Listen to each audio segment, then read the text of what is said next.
Hi there, it's Sandy Freshie back with another video, and we are talking about emotions and human design.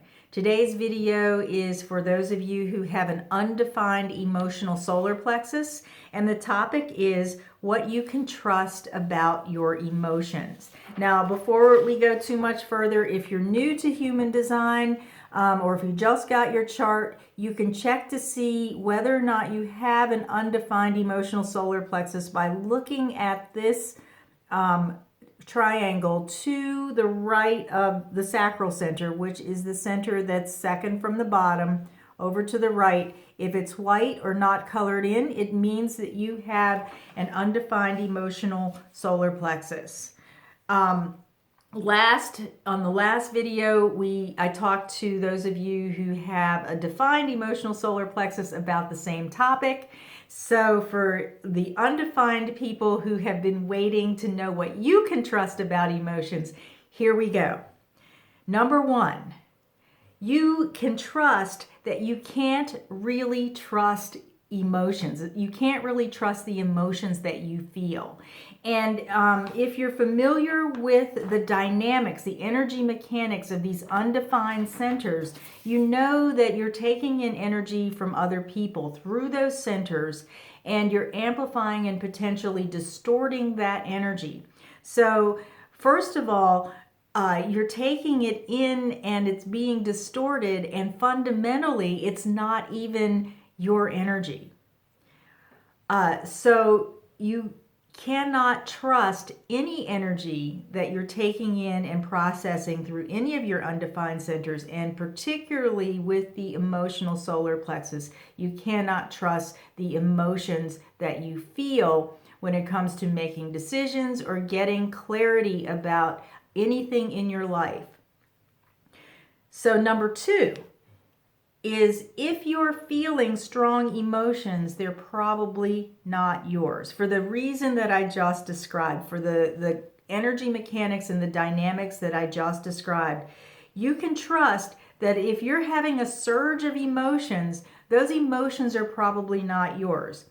Now, there's a little nuance to this that I will talk about in another video that happens especially to people who are new to human design. If you're new in your experiment, if you're just sort of settling into your strategy and authority, I've worked with a lot of people and I've gone through this myself. I'll explain it in another video.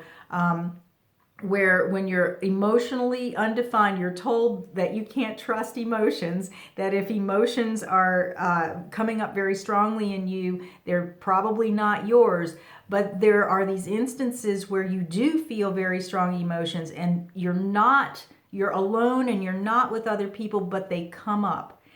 And my theory about that, and you tell me what you think, is that when you are feeling these strong emotions, when you're all by yourself and you're emotionally undefined, it is probably something that you're releasing from your cellular memory that you've taken in at some point in your past. So that's a little bit of a nuance. But in general, if you're around other people or one other person and some strong emotions come up out of nowhere, they probably don't belong to you, and you can trust that. Number three, when you're alone, when you spend enough time alone, you can return to a baseline of emotional equilibrium.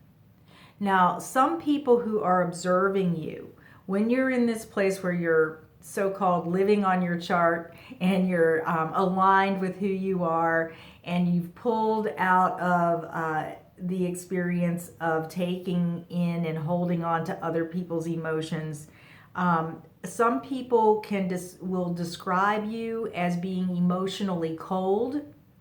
But what I want to suggest to you is that what that really is you finding equilibrium within yourself, where you're not riding up and down on other people's emotional waves.